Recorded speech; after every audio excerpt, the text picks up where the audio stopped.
Projections are usually high for Notre Dame. We're going to take a look at these 2025 projections, but first let's look back at some of the projections from previous years. Again, this is with our projected record formula. So you can see here in 2021 they were projected to go 10-2. They beat that. They went 11-1.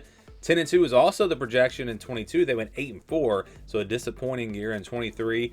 They went 9-3 after they were projected to go 10-2, and then this past season, 9-3 was the projection. Record 11-1. They were better, I think, than what some people thought coming into the season.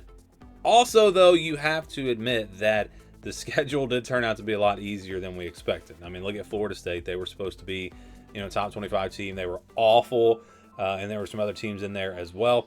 So yeah, projection is usually right there around 10-2, and sometimes they do better, sometimes they do worse. So it's definitely been, some up and down years over the past 4 years in terms of Notre Dame living up to the expectations, or actually exceeding expectations, and then sometimes disappointing. So what will we get in 2025?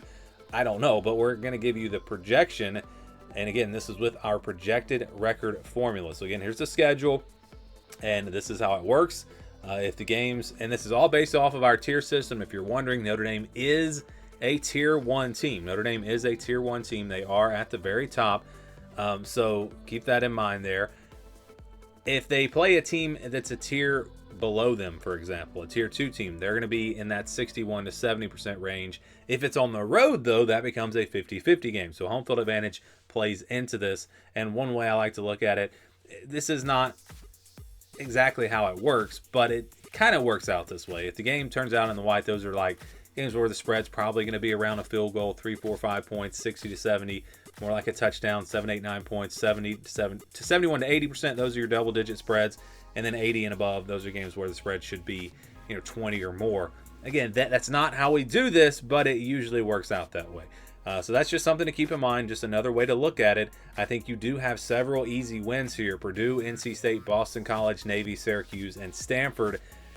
They are high enough in the tier rankings ahead of these teams to where these games do wind up in the green. Now, all of these are not the same. Like Navy, I'd put close to 100%. NC State, I'd put closer to 80%. Most of these games, actually, I'd put closer to 80% than 100%. But they are just high enough that they do go into the green, and these games are counted as wins. Of course, nothing is guaranteed. Again, the Northern Illinois game last year, that was a game in the green. So they could lose one of these games, but you feel pretty confident that they will take care of business in these 6 matchups. Okay, how about games in the blue? Games where Notre Dame should win, but it wouldn't be a shocking thing if they were to get upset.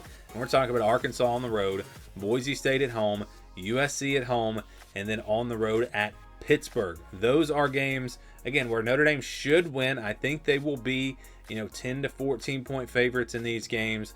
But we don't, of course, we don't know how good all the teams are going to be. Arkansas could turn out to be really good this year. They could be a surprise team in the SEC. USC could turn things around.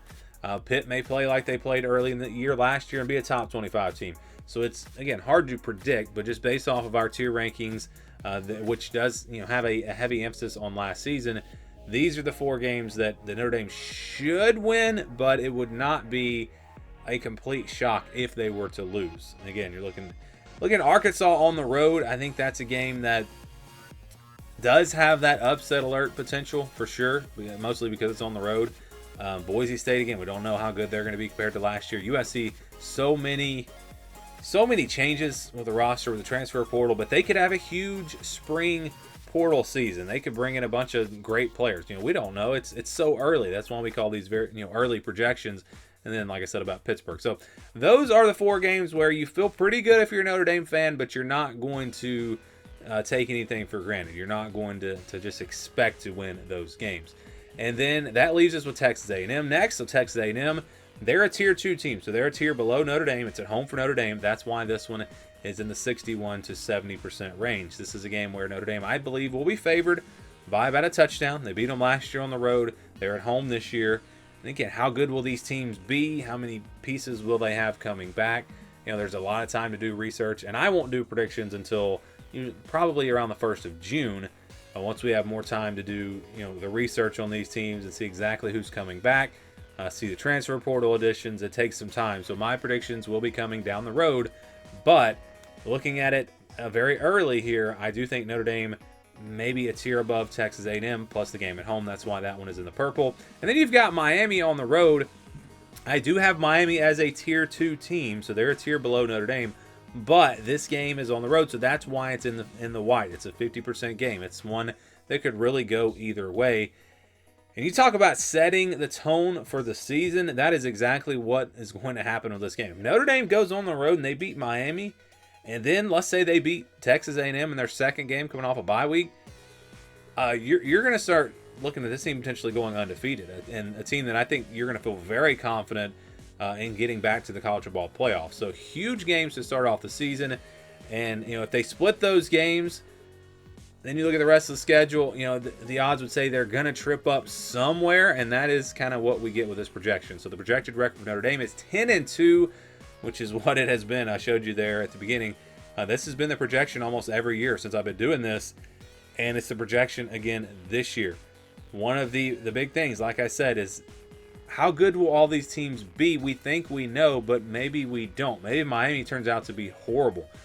I don't know. Maybe Miami turns out to be a top 5 team. It's tough to say. But yeah, this is the projection here for Notre Dame. Again, a very early projection, but once again expected to be right there in the playoff hunt and projected to go 10-2.